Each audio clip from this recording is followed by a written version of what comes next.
আসসালামু আলাইকুম। তো আশা করি হলো ভালো আছেন।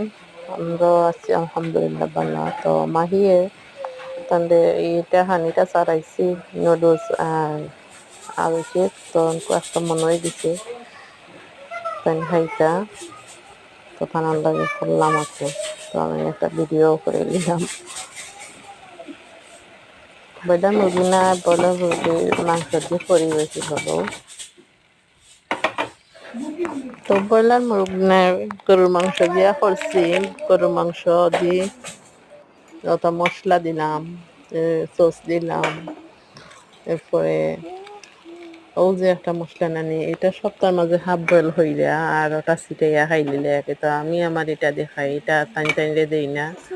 তো আমার নুডলস ফেমে লইলো ভালো হয়েছে নি আপনারা অবশ্যই দেখিয়া কইবা ভিডিওটা দেখবা আপনারা।